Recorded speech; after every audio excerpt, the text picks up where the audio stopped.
Hi, I'm going to read for you Ready Freddy Tooth Trouble. Right now, we're going to look at the first three chapters. Okay? This is Freddy. Okay, and he's got a problem with his tooth. What is the problem? Does his tooth hurt? Now, if you've never read a Ready Freddy book before, it's great. They're very fun and interesting books, but also the pictures. Okay, in the pictures, because Freddy loves sharks, everywhere in the picture has the word fin, F-I-N, fin. Okay, so in all the pictures, there's many pictures, you can find the word fin. Okay, let's start chapter 1. Chapter 1 is called The Only One. The Only One, okay? The Only One. Okay, today, when the bell rang at the end of recess, my best friend Robbie came running into the classroom and almost knocked me over. "Hey, watch out!" I said. Robbie was jumping up and down and waving his hands in the air, shouting, "I lost my tooth! I lost my tooth!" He was holding the tooth between his fingers, and he stuck his arm high up in the air so everybody could see. "Let me see," said Jessie. Robbie smiled really wide, and sure enough, there was a big, bloody hole where his baby tooth used to be. Baby tooth is his small teeth. Okay? "Ew," said Chloe, backing up. "That is disgusting." "Get away from me. You're going to get blood on my brand new velvet dress." "Is there a lot of blood?" Robbie asked, smiling. Just then, Mrs. Whooshy, our teacher, came over and said, "Oh, it's just a little bit of blood. Why don't you go over to the sink and rinse your mouth out with water? Just swish and spit, but don't swallow."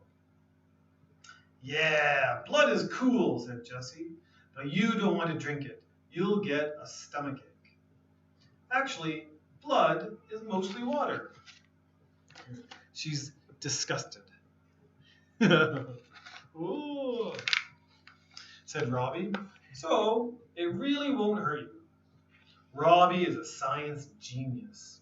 He's read about 1,000,000 books, and he knows everything about everything. "But only Dracula actually drinks blood," I said. "And so does Mr. Pendergast," Max said, laughing. Mr. Pendergast, in case you don't know, is our principal. We call him the skunk. His hair is black, except for a thin gray stripe that runs right down the middle. Like a skunk. Okay? Like a skunk. But that's not why we call him the skunk. We call him the skunk because his breath stinks. Whenever he talks to you, you think you're going to pass out from the smell. "Here's a bag to put your tooth in, Robbie, so you don't lose it," said Mrs. Whooshy, holding up a plastic sandwich bag. "You have to keep it safe so you can put it under your pillow tonight for the tooth fairy. Once you're finished, then come to the rug and you can sign the big tooth." The big tooth. I hate that big tooth. Mrs. Whooshy puts up a new tooth every month, and you get to write your name on this big paper tooth every time your tooth falls out. There's the big tooth. Okay. And Freddy doesn't like it. Jessie, nothing scares me, Sanchez got to sign her name on there twice. Max, the meanie Sellers, went up to sign his name for the 3rd time last week. And Chloe, I'm so wonderful, Winters, has written her name on there 4 times already this year. I haven't got to sign my name even one lousy time. Great, just great, I mumbled. My dumb old teeth don't want to come out. Before today, Robbie and I were the only ones who hadn't lost a tooth yet. Now I'm the only one. The only one who hasn't lost a tooth!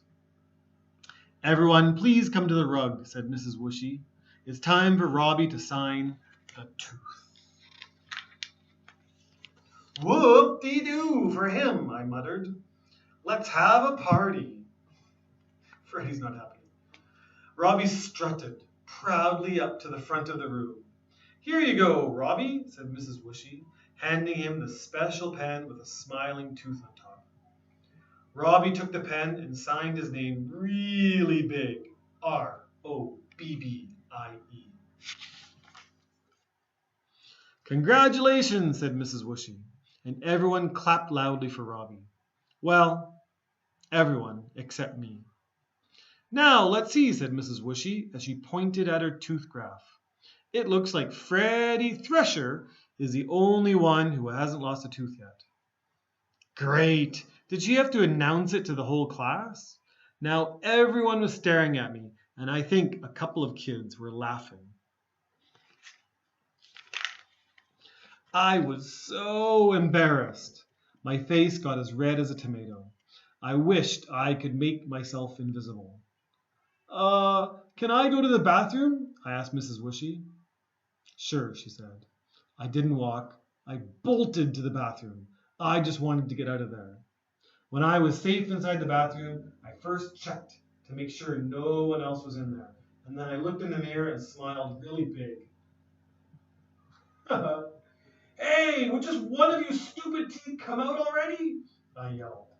I decided right then and there that no matter what, I was going to lose a tooth, and soon. I just had to come up with a plan. Okay. Chapter 2. 5 ways to lose a tooth. That night, I didn't feel like eating any dinner. "What's wrong with you?" my mom asked. "You haven't touched your food." "I'm not hungry," I mumbled. "Not hungry," said my mom, "but it's your favorite, tuna noodle casserole. You must be getting sick. I'll go and get the thermometer." "I'm not sick," I shouted. "Ooh, somebody's in a yucky mood," said my big sister Susie. "Be quiet," I yelled. I lunged towards Susie to pull her hair, but I slipped, and my elbow fell right into her plate, sending a pile of tuna salad sailing to the floor.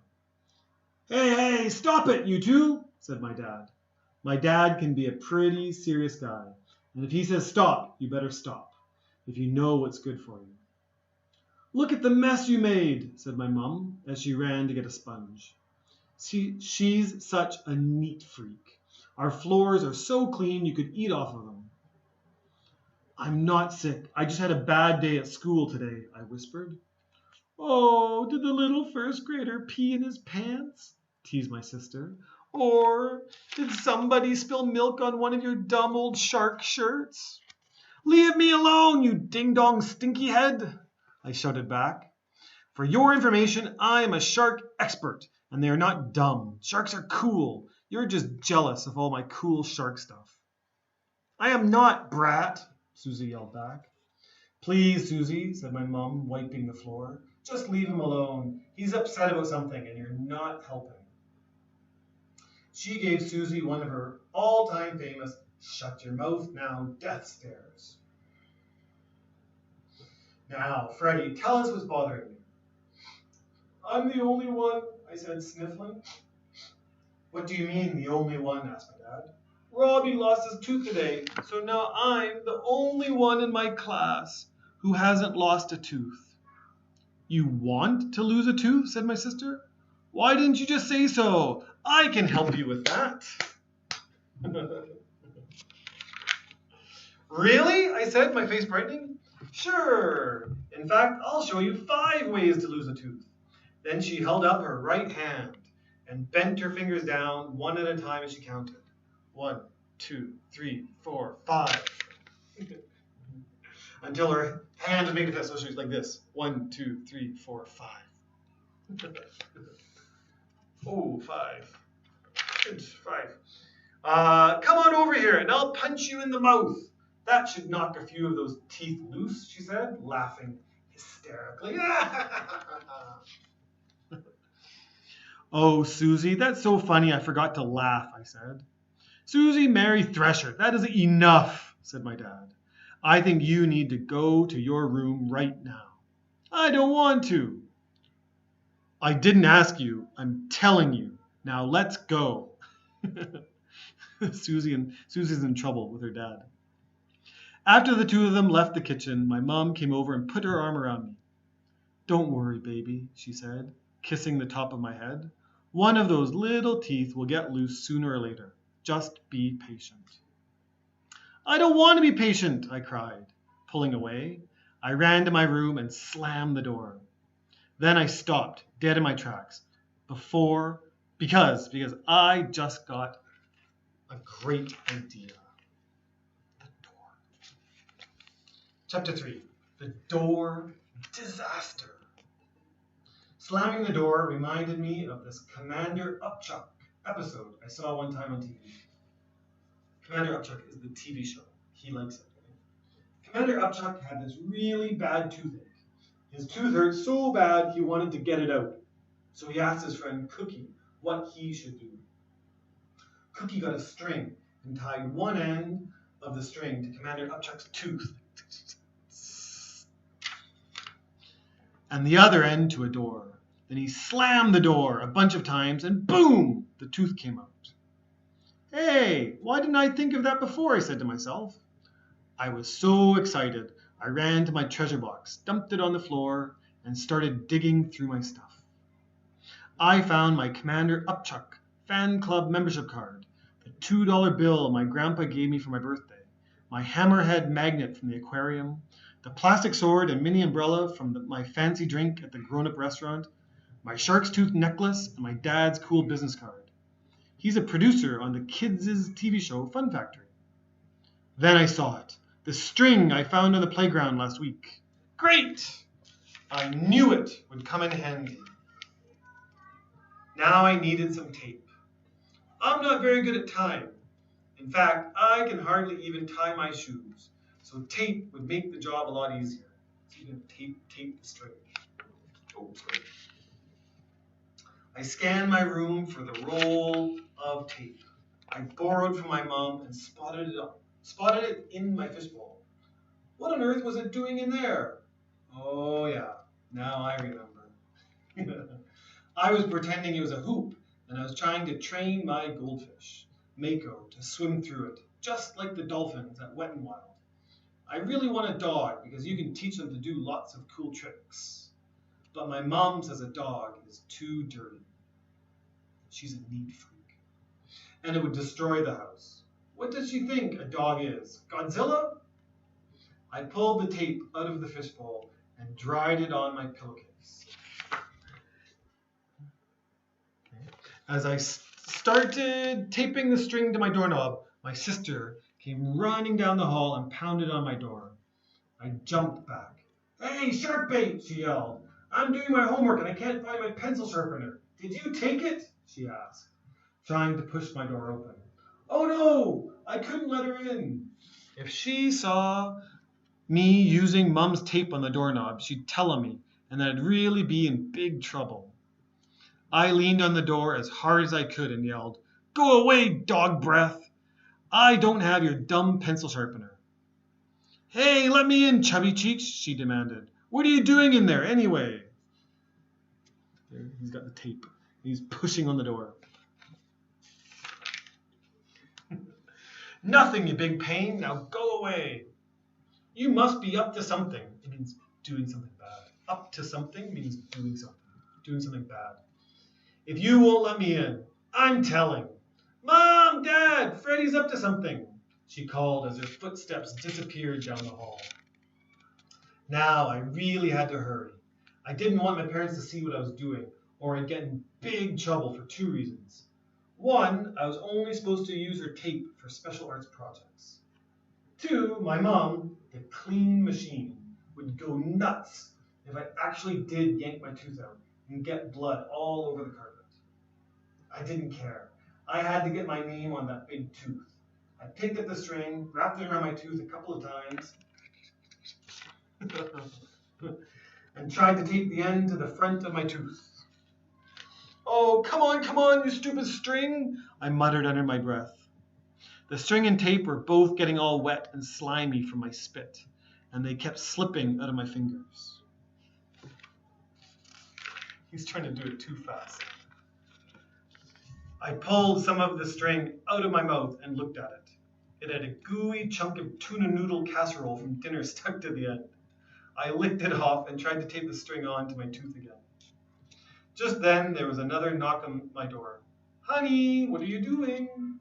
I gulped. It was my mother. I grabbed the string and tape and tried to yank it out, but it was stuck. The string had gotten caught between my teeth. "Freddy, are you all right?" "Uh-huh." "I can't hear you. What did you say?" She started to turn the doorknob. "See," said my sister, "I told you he was up to something." Oh no, I couldn't let them see me tied to the doorknob like this. My mother would go crazy and I'd never hear the end of it from Susie. I ripped the end of the string off the doorknob and shoved the whole thing, tape and all, into my mouth. Just as my mom pushed the door open. "What's going on in here?" "Nothing," I mumbled, trying not to open my overstuffed mouth. She looked around my room. "Why is the stuff from your treasure box all over the floor? Did you make this mess?" I answered, shaking my head. "Well then, who did?" Oh, he said, "Well then, who did? The boogeyman?" "Freddy, how many times have I told you not to make a big mess right before bedtime? You have 2 minutes to put everything away, mister, or no TV tomorrow. Do I make myself clear?" I nodded. "I mean it. 2 minutes." "Okay," I said, trying not to open my mouth. "Not very talkative tonight, are you? Are you still upset about not losing a tooth?" I wished she would leave already. I was going to swallow the string and choke to death if she stayed a minute longer. "Don't worry, I didn't lose my first tooth until I was in first grade. She smiled. "Now, hop to it. You've got 2 minutes to clean up this mess, and then I'll be back to give you a kiss goodnight." She left, and I finally spit the slimy, sticky, soaked wad of tape and string out of my mouth. Whew, that was a close one. Since the doorknob plan required time, and I probably couldn't even learn to tie my own shoes in less than a week, I was going to have to come up with another plan. I squeezed my lucky shark tooth. If I squeezed it hard enough, a good idea pops into my head, but nothing was popping in there tonight. I lay down on my bed and hit my forehead with the palm of my hand. "Think, think, think," I said. Okay, so he wants a new plan. Not his sister hitting him, not the tooth and the string tied to his tooth. Okay. Later we'll look at other chapters. Bye-bye.